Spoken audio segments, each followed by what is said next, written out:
There's a gap most of us have never noticed. It lasts maybe half a second between something happening and you knowing what it is. A sound reaches you before you have decided it is a car. A sensation moves through your body before you have named it tiredness or tension. A thought arrives before you've chosen it, and by the time you notice it, you're already inside it, already believing it, and you're already in somewhere it took you without asking. And then very fast, the mind arrives and it names everything. Most of us live so completely on the other side of that gap that we have forgotten it exists, but it does, and what's in it is worth paying attention to. If you're new here, this channel is called Here and Human. It's about awareness, perception, and the kind of questions most of us carry quietly without knowing where to put them. I'm Yassine. If that sounds like your kind of conversation, subscribe and stick around.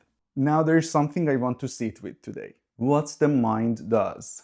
The moment anything enters our awareness, the mind starts working on it.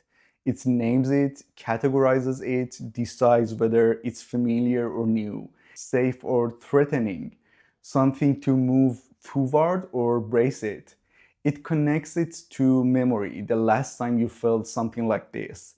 And underneath all of it, it's always asking some version of the same question. What does this mean for me?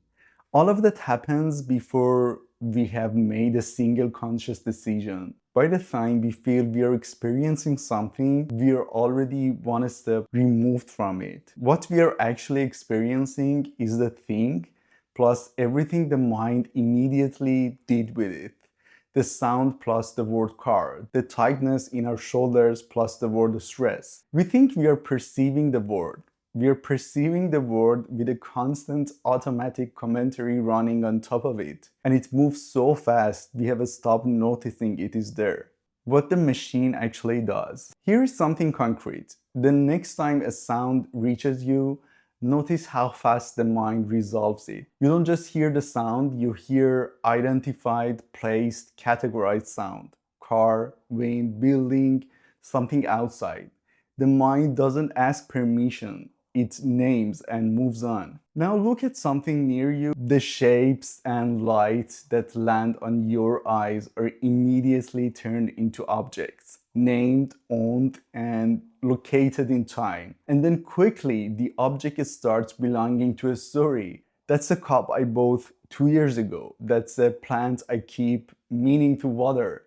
The raw thing barely has time to exist before it becomes a thing. And the thing belongs to a narrative, and the narrative belongs to us. Something similar happens with sensation, a heaviness, somber, a warmth, a tightness with no obvious cause. Watch what the mind does with it. It moves it immediately to classify. Is this tiredness, anxiety, something to be worried about? The sensation was just a sensation, but mind can't leave it there. Not knowing feels unsafe. This is the labeling machine. It runs on everything all day without being asked. And then there are the thoughts themselves. Here is what it gets more intimate because everything I just described, the labeling of sounds, objects, or sensation, that's the mind working on the world outside. But the mind also runs the same process on its own output, on the thoughts themselves. A thought arrives, and most of the time, we don't notice it arriving. We just find ourselves inside it, already convinced, already carried somewhere. We didn't decide to think I'm behind or that conversation went wrong. The thought appeared, and before we had any relationship to it, before we could look at it from any distance at all, it had already become the room we are standing in. That's the thing about thoughts that makes them different from sounds or sensations. We identify with them. A sound arrives and we know it's not us, it's something happening out there, but a thought arrives and it feels like us. It feels like the truth about us or about the situation, about what's coming. So when the mind says, I'm not doing enough, that doesn't feel like a label being applied, it feels like an observation being made, like reality being accurately described. But it's the same machine, the same fast automatic process that runs a sound into a car, a sensation into a problem. Except now it's turning a mood into a conclusion, a moment into a verdict, and a thought into a fact. And here is what changes when we start to notice this. If we can catch a thought, even briefly and imperfectly, as a thought rather than as reality, the relationship to it shifts. It doesn't disappear, but we are no longer completely inside it. There is a small amount of space between we and the thing the mind just said. And in that space, something becomes possible that wasn't possible a second before. We can look at it rather than only through it. What lives before the label? There is something that happens in the first moments of waking up, before the mind has fully loaded, before we remember what day it is and what we are behind on, what kind of person we are supposed to be today. For a moment, there is just presence, light, temperature, the feeling of being here without yet knowing what here means. No name for the sensation in our body and no story attached to the morning yet. Then the mind loads our name, our plans, our worries, our role in the story of our life.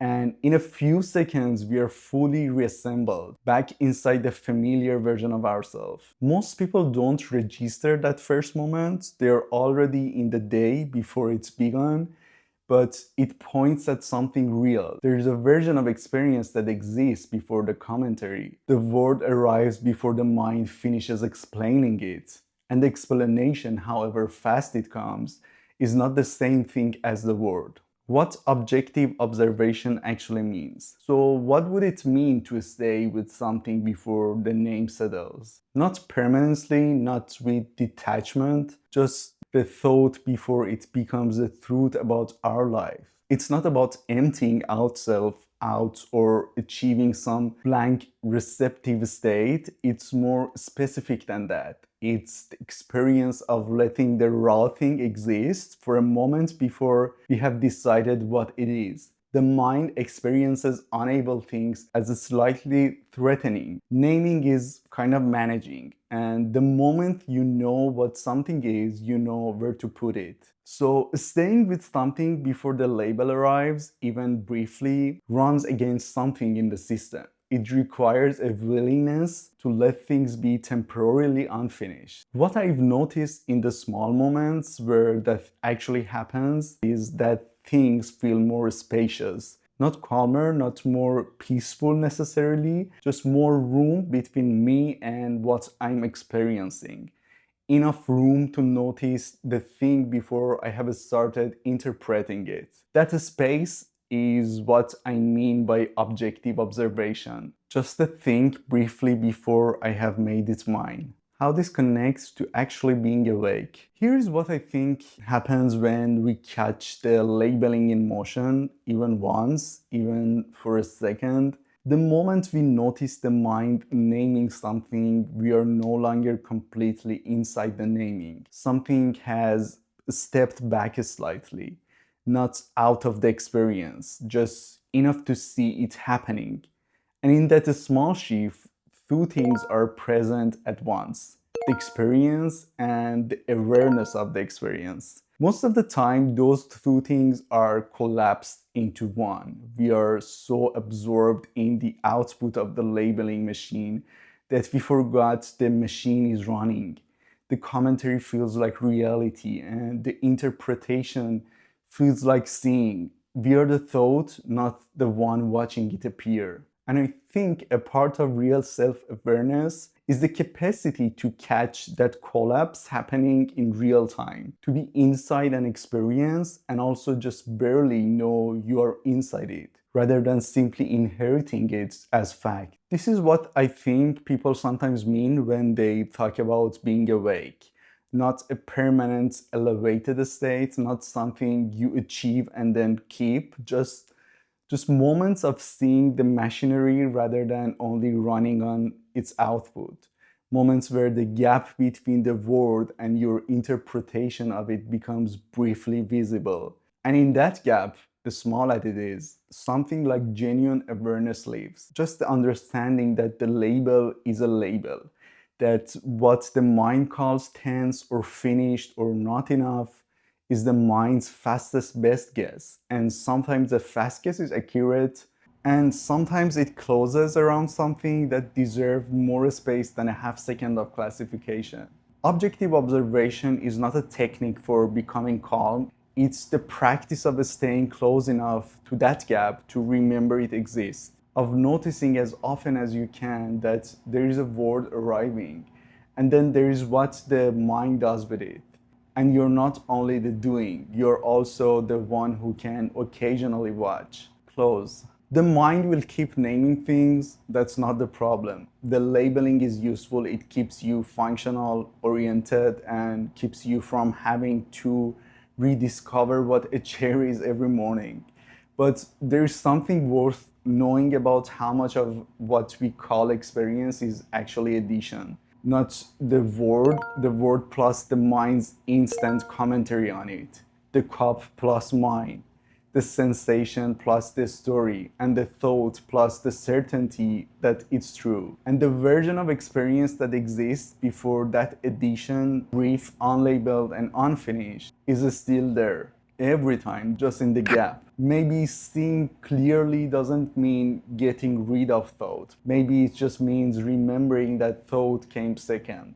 If this is the kind of thing you find yourself thinking about, just honest questions about awareness and what we are actually experiencing, that's what this channel is for. Subscribe if you want to keep exploring, and I will see you in the next one.